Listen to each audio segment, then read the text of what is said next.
el versículo que leyó el hermano está en San Mateo, capítulo 4, versículos 19 y 20.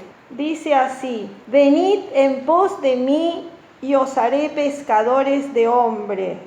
Ellos entonces, dejando al instante las redes, le siguieron. ¿Quién dijo esto? Jesús. ¿A quién se los dijo? Ahí lo tenemos en el versículo 18. A Simón, llamado Pedro, a Andrés, su hermano, que estaban echando las redes en el mar porque eran pescadores. Y uno dice, ¿cómo? ¿No acaso Jesús ya no había llamado a Pedro, a Andrés, a Juan y a su hermano Santiago antes? Sí, ya los había llamado antes, poco después de ser bautizado.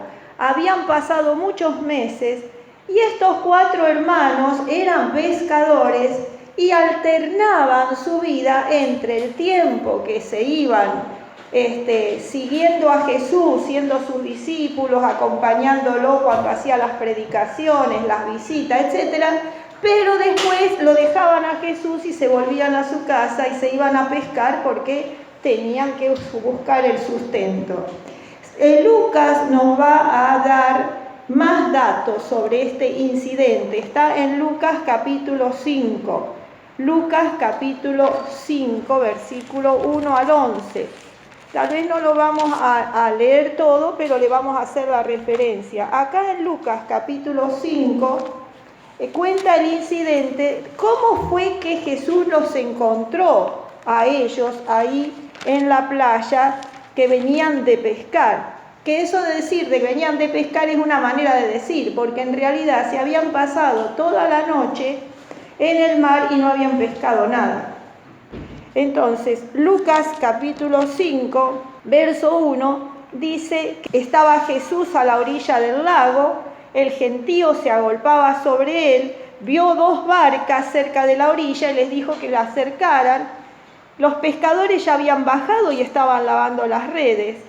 Entonces, se sentó en una de las barcas, Jesús empieza a predicar a la multitud, termina la predicación y le dice, imagínense, ya era pasada la hora de la mañana, dice, boga mar adentro y echa tus redes para pescar. Y ahí es donde Simón le dice, estuvimos toda la noche y no pescamos nada. Entonces, en tu palabra echaré la red, y habiendo hecho esto, consiguieron gran cantidad de peces.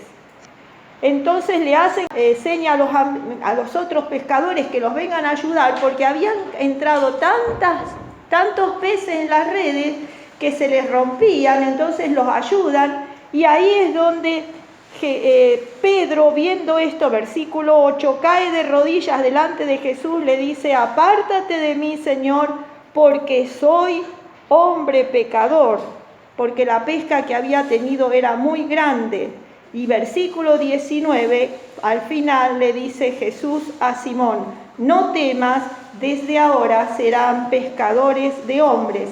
Y a partir de ese momento, al ver ese milagro extraordinario que Jesús hace y cuando les promete que van a ser pescadores de hombres, dejan las redes, ya no siguen pescando y comienzan a ministrar junto con Jesús permanentemente. ¿Qué va a hacer después cuando Jesús los mande de 2 en 2, los manda a los 70 a predicar por las aldeas y todo lo demás? Pero tuvo que pasar esto para que se decidieran.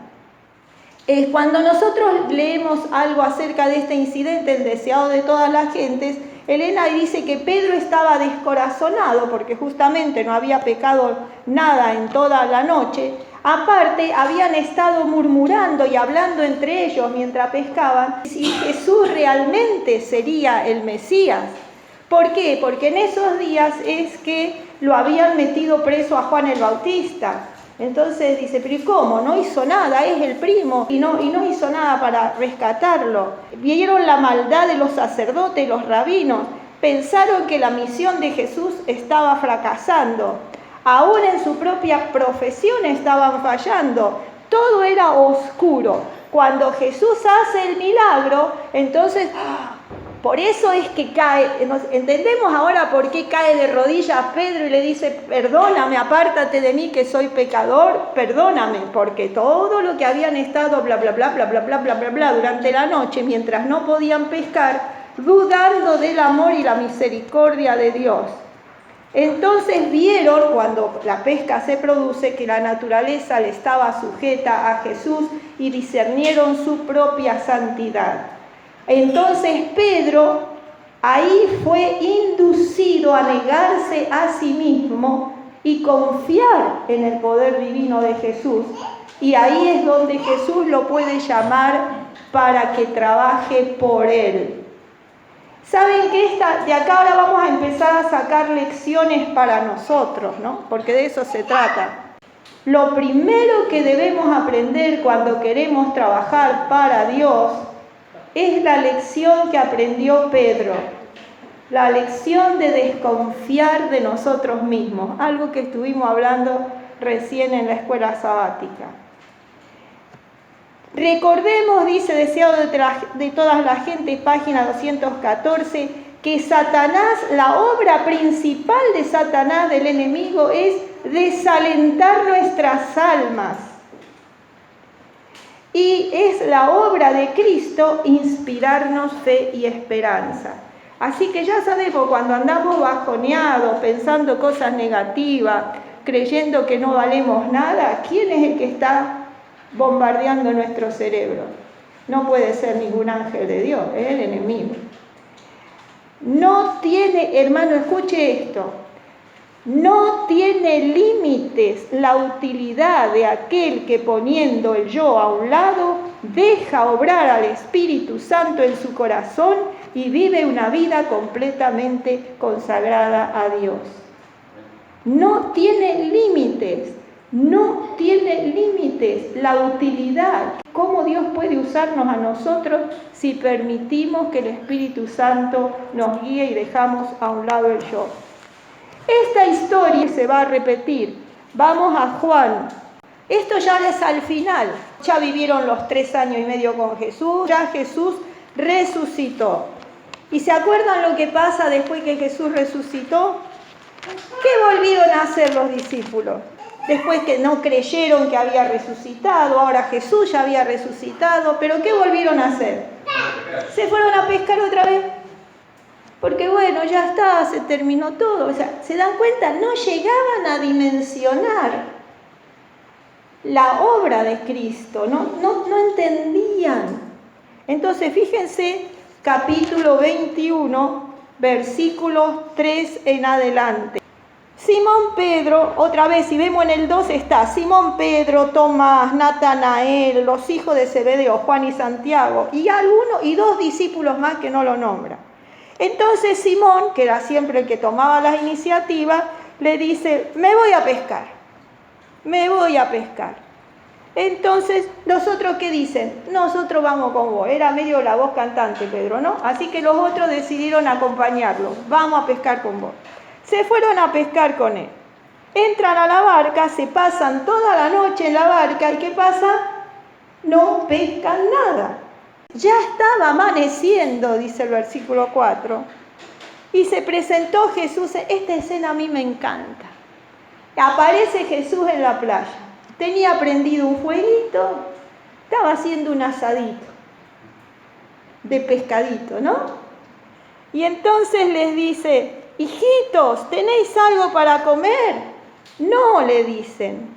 De la orilla a donde estaba la barca eran unos 90 metros más o menos. No es que estaban mar adentro, por eso podían a los gritos así hablar.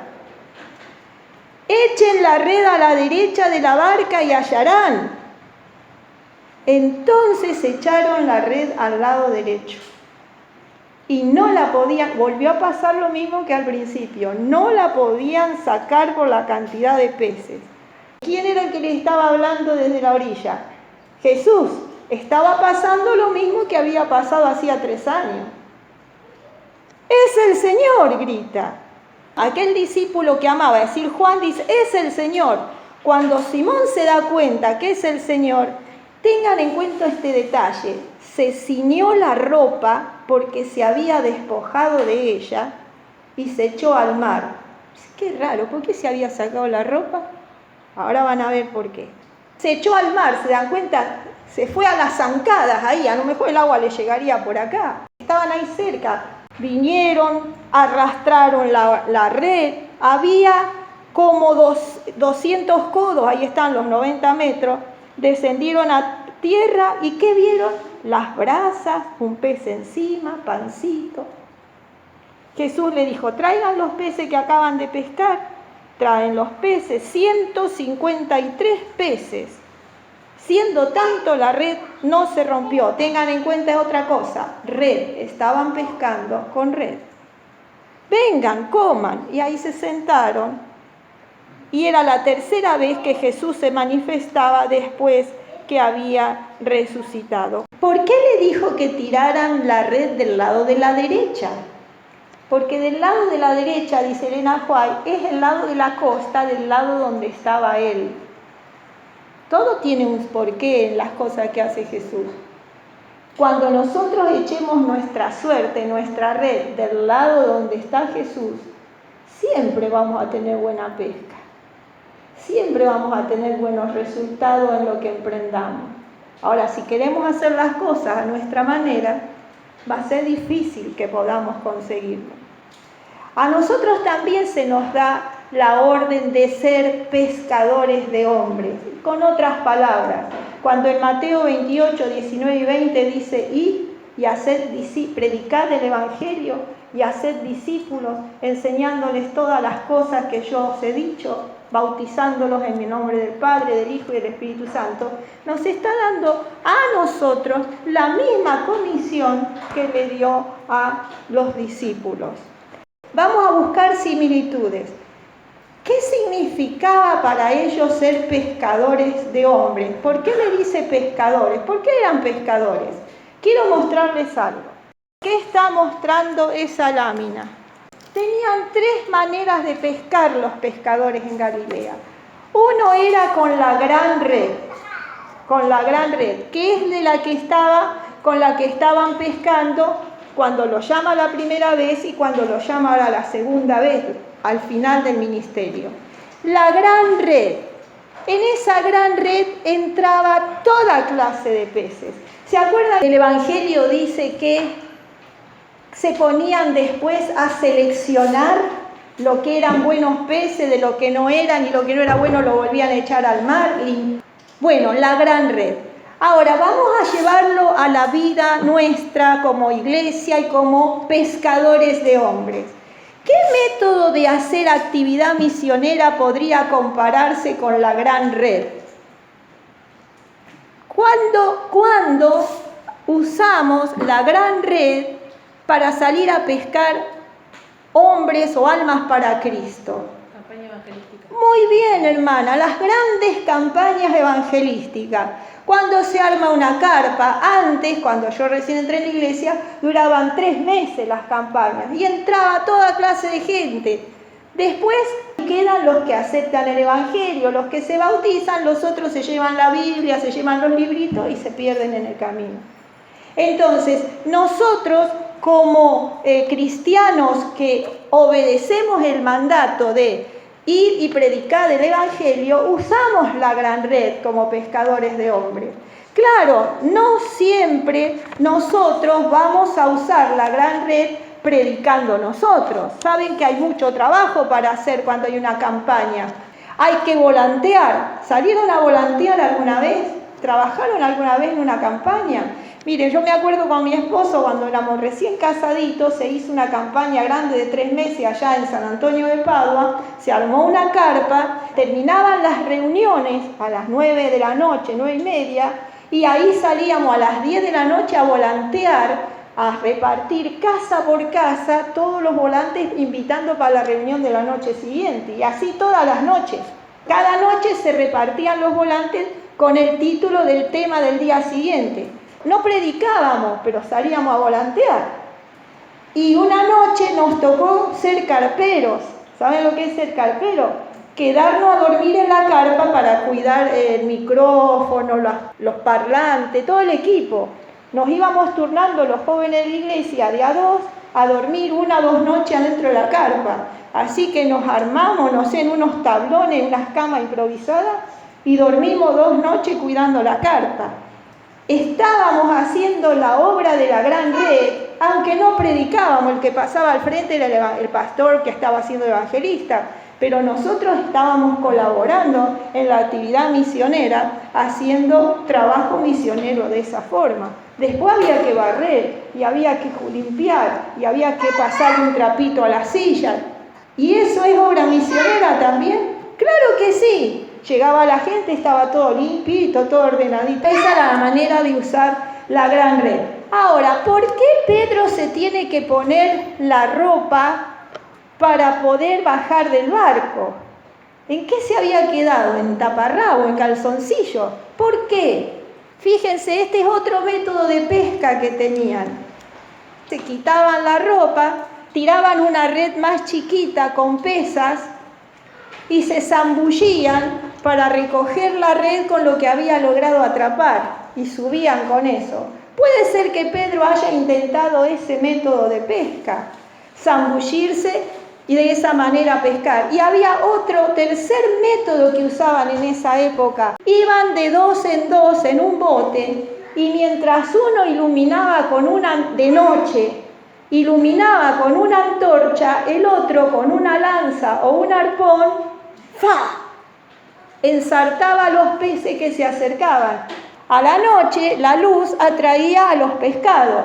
Ahora, ¿de qué manera esos 2 métodos de pesca ilustran la manera de hacer obra misionera que tenemos nosotros hoy en día? Espiritualmente hablando, vamos a hablar ahora acá del método de la antorcha y el arpón. ¿Qué orden dio Jesús de cómo tenían que salir a hacer obra misionera? Tenían que salir, ¿cómo? De 2 en 2. Y generalmente cuando vamos de 2 en 2, mientras uno habla, ¿el otro qué hace? Ora. Bien. ¿Y qué podrá simbolizar la luz? ¿A quién representa la luz? La palabra. ¿Se acuerdan Salmo 119, 105? ¿Qué dice? Lámpara es a mis pies tu palabra y una luz en mi camino. La antorcha que ilumina. Vamos a buscar 2 de Pedro 1:19.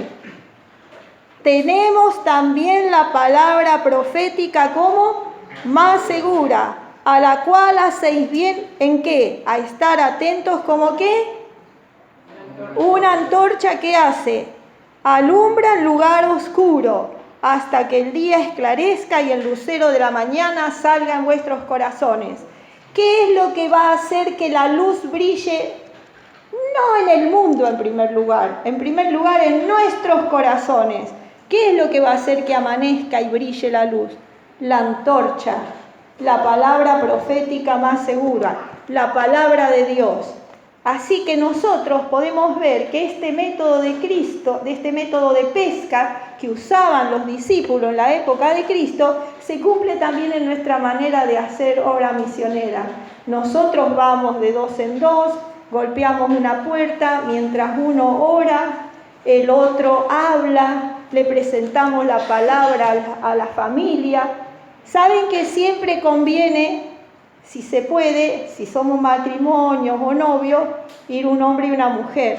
Entonces, golpeo una puerta, sale una mujer a atender. ¿Quién habla? La dama. Sale un caballero. ¿Quién habla? El caballero. ¿Entienden? Porque para evitar confusiones, cuando a la que atiende, la dueña de casa que atiende es una mujer, le habla a la señora, a la chica, a la hermana que va, a la mujer.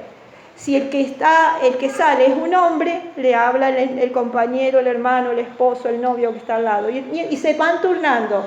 Uno habla, el otro ora. Se presenta la palabra, se invita a hacer una oración. También conviene ir uno que tiene mucha experiencia con un jovencito en la fe, aunque sea una persona grande, con un jovencito en la fe, para que vaya aprendiendo. El que tiene más experiencia le va enseñando al novato. Son formas en que trabajamos para hacer la obra misionera. Cuando salimos de 2 en 2 con la antorcha iluminamos y con el arpón tratamos de pescar esa persona para Cristo. Con la oración, con la amabilidad, con la ternura, con el respeto.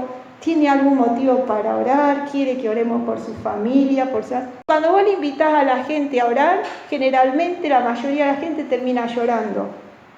Porque hay gente que no está acostumbrada a que pidan por sus necesidades. Eso es nuestra experiencia. Ahora, ¿cuál es el método que usó Jesús y que usamos nosotros que simboliza al pescador solitario? El pescador que tira su red y después se sumerge para buscarla. ¿Jesús usó ese método de trabajo misionero? ¿Se acuerdan cuando se entrevistó con la mujer samaritana al lado del pozo?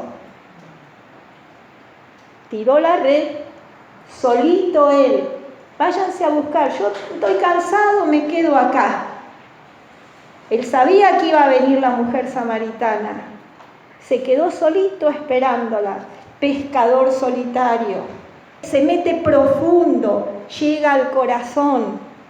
Busca la conversación íntima, privada, las cosas que nunca le dirías a la persona con testigos enfrente y las cosas que la persona nunca te contaría a vos si hubiera otra persona delante. Tiene que ser entrevista personal, solitaria, pesca solitaria. ¿Qué otra entrevista personal solitaria tuvo Jesús una noche? Con Nicodemo. Ahí tenés otra vez la pesca personal, solitaria. A veces nos ponemos a charlar con una amiga, con una prima, con un vecino, que tiene un problema y abre el corazón y nos empieza a contar. Ahí nosotros podemos darle el mensaje, pesca solitaria, forma de transmitir al corazón. Voy a leer algunas citas de Elena White, volviendo al tema de la gran red. Alquílense salones, grandes salones. Cuando estéis frente a la multitud en las ciudades, recordad que Dios es vuestro ayudador. Se necesitan hombres y maestros sabios, hombres y mujeres capaces de enseñar la palabra. Ninguno que fue enviado y mire, escuchen este consejo sobre la pesca de 2 en 2. Ninguno fue enviado solo. Iba siempre con el hermano, asociado con el hermano, el amigo con el amigo. Así podían ayudarse, animarse mutuamente, consultarse, orar juntos, supliendo uno las debilidades, fallas del otro. Era el propósito de Jesús que los mensajeros del Evangelio fueran asociados de esta manera. Y en nuestro tiempo la obra de evangelización tendría mucho más éxito si se siguiera fielmente este ejemplo, este método. Ahí tienen, para cuando quieren salir a hacer obra misionera, vayan de a 2. Uno ora y el otro habla. Otro ejemplo, Hechos 8:26. Ahora ya no Jesús, uno de los discípulos. Un ángel del Señor le habló a Felipe y le dijo: levántate, vete hasta el sur por el camino que desciende de Jerusalén a Gaza por el desierto. ¿Y qué hizo Felipe? Fue, se levantó y ¿qué encontró? Al etíope, que venía el etíope por el camino leyendo el libro de Isaías y se le pone al lado y Felipe le dice: ¿entiendes lo que lees? ¿Y cómo voy a entender si alguien no me lo explica? Se sube al carro y ahí tenés durante un largo camino una tarea de pescador solitario.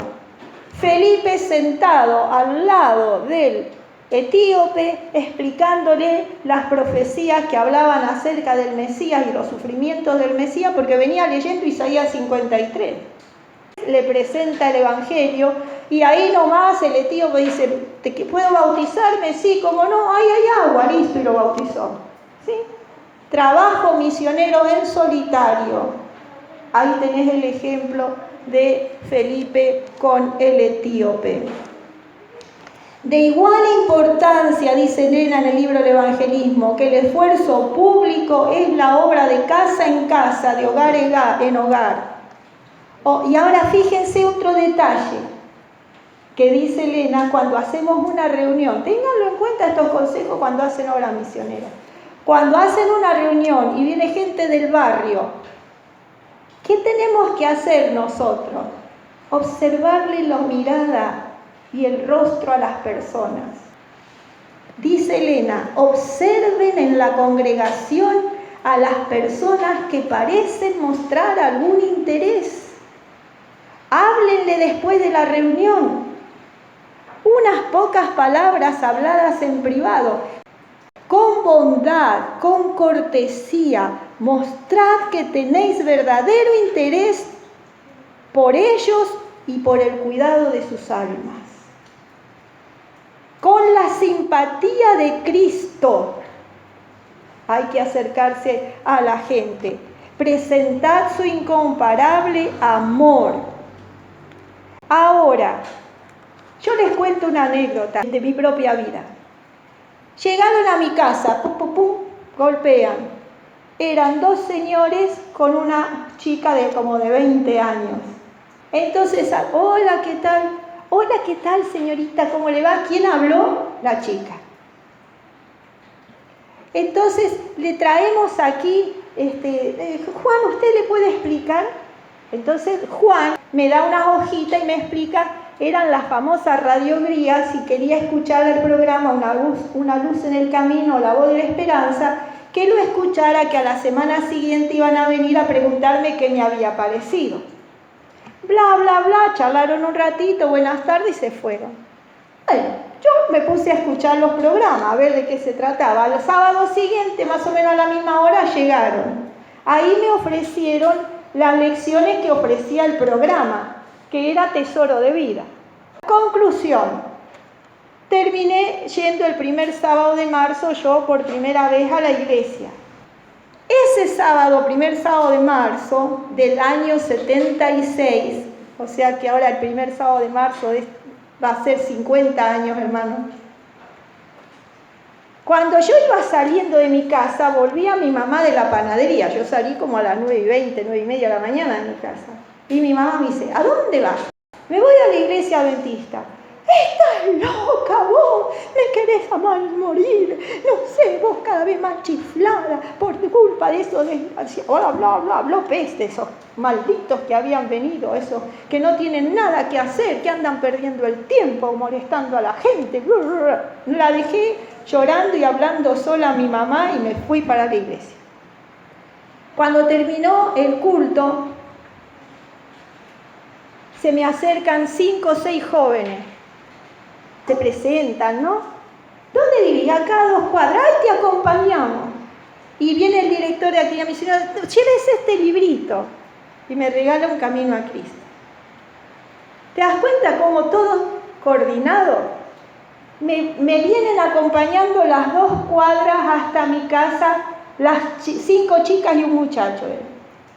Y una de las chicas, claro, yo me había ido con mis pantalones súper 2 talles menos, año 76, remerita por acá, súper 2 talles menos, sandalia con plataforma. Las chicas, todas sus polleritas, viste, sus blusitas. Entonces me dicen, sí, dice, porque el sábado festejamos el cumpleaños del mundo, se cumple semana, me dice. Festejamos que Dios creó todas las cosas, así que como para nosotros es un día de fiesta, nos ponemos la ropita más linda que tenemos y bla, bla, bla, bla. En las 2 cuadras y media me dieron el estudio bíblico sobre cómo ir vestida los sábados al culto. ¿Entendés? Ya el sábado siguiente me fui de pollera. Y a partir de ahí se dio todo. Entonces, don Vázquez, el primer anciano, me empezó a dar los estudios bíblicos. Y yo iba a su casa, como a 5 cuadras de mi casa, a tomar los estudios bíblicos. Cada vez que yo entraba a esa casa, era una cosa hermosa, todo limpito, brillante, florcita. perfumito y olor a pan recién hecho. Porque Lola, la señora, hacía el pan y él también. Así que siempre me daban un pancito, 2 para que me llevara de vuelta a casa. Mi mamá empezó a comer el pancito de Lola y don Vázquez. ¡Qué rico el pancito! ¡Qué lindo! ¡Qué sé yo! ¿Cómo lo hace Lola? Bueno, sí. Y un día Lola me dice, oye mujer, gallego él, oye mujer, ¿no quieres que te enseñe a hacer el pan?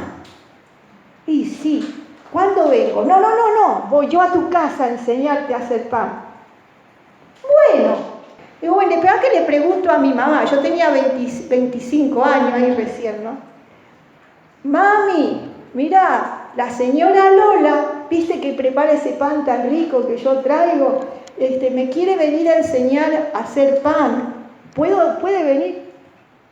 ¿Quiere venir a hacer? Sí, vení. El mismo pan, sí, así ya yo aprendo a hacerlo. Sí, ¿cómo no? Decirle que venga. Hermano, ¿sabés lo que es hacer pan? ¿Hicieron pan ustedes alguna vez? Desde que preparás hasta que lo sacás terminado de hornear, ¿cuánto pasaron? 5 horas, 4 horas, ¿no? Más o menos. Pero entre que dejá la levadura, que leude, lo amasás, haces los pancitos, dejá que reposen otros 20 minutos, bla, bla, bla. Lo cocinaste, sus 3 horas fácil se fueron. Yo no me acuerdo cuánto fue. Y te encontraste una gallega con una hija de Tano, mi mamá. Bla, bla, bla, bla, que el tiempo, que la plantita, que la florcita, que mirá, que aquí, que allá, que el pancito, que la receta, que esto, que no, mejor la mayonesa así, que no asá. Terminaron amiguísimas. Entonces, sí, pues, ¿quieres mujer que ven? ¿Puedo venir pasado mañana y charlamos? Sí, cómo no, Lola, venga. ¿Querés que te diga cuál fue la conclusión? 24 de diciembre del año 77, mi mamá se bautizaba después que Lola le dio los estudios bíblicos. ¿Cómo entró a mi casa a enseñar a hacer pan? ¿Te das cuenta cómo se puede hacer obra misionera de diferente manera? Cómo ella hizo pesca solitaria. Mi mamá, que un año y un poquito antes casi se muere de un infarto porque yo decidí ir a la iglesia. Después fue durante 15 años la directora de Dorca de esa iglesia, hizo una obra extraordinaria y toda la vida fiel hasta que se murió a los 93 años. Y descansa en el Señor ahora. Por un pan. No hay límite para la forma en que Dios nos puede usar cuando nosotros ponemos nuestra vida a su servicio y decimos, Señor, úsame, quiero ser ganador de almas, quiero rescatar hijos tuyos que están prisioneros en el terreno del enemigo y arrebatarlos de ahí y traerlos al reino de tu gracia y de tu gloria. Nuestras palabras tendrán únicamente el peso de la influencia que nos haya ganado nuestro ejemplo. Si yo soy un mal vecino, si yo paso presupuestos malos, si yo no cumplo con los trabajos, si yo maltrato a alguien, ¿después usted cree que sus palabras cuando vaya a llevarle el evangelio va a tener alguna influencia? Imposible. Nuestras palabras, lo leo de nuevo esta cita, nuestras palabras tendrán únicamente el peso de la influencia que nos haya ganado nuestro propio ejemplo y espíritu. Debemos ser buenos antes que podamos obrar el bien.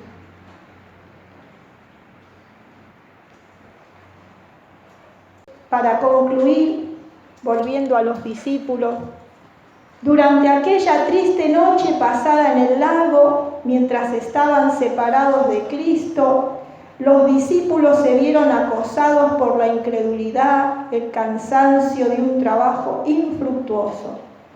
Pero su presencia, es decir, la presencia de Jesús, reanimó su fe, les infundió gozo y éxito. Así también sucede con nosotros.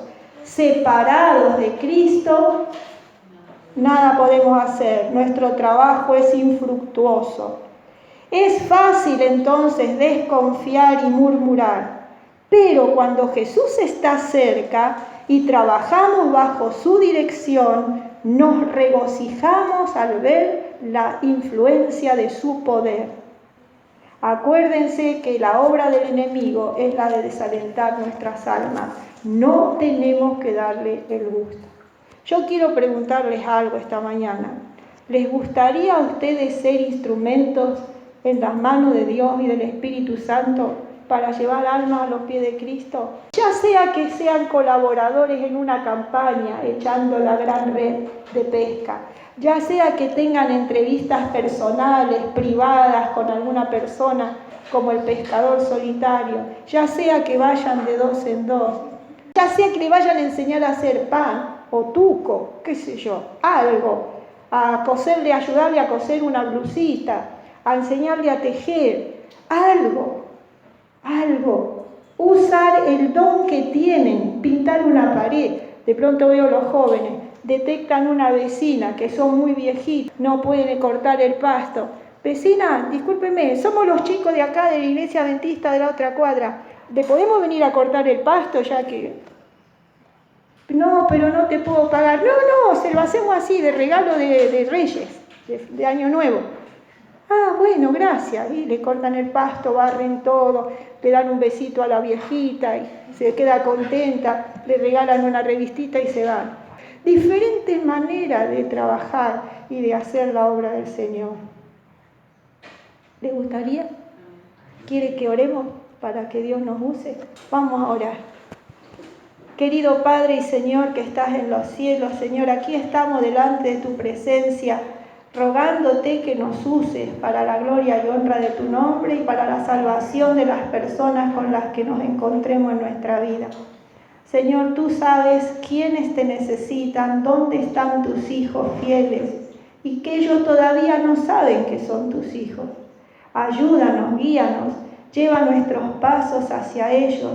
Pon en nuestras bocas tu palabra, que actuemos con el amor, la simpatía, la cortesía, la amabilidad que tuvo Jesús. Señor, úsanos conforme a tu promesa como instrumentos útiles para la salvación de los que todavía no te conocen y que están siendo engañados y utilizados por el enemigo.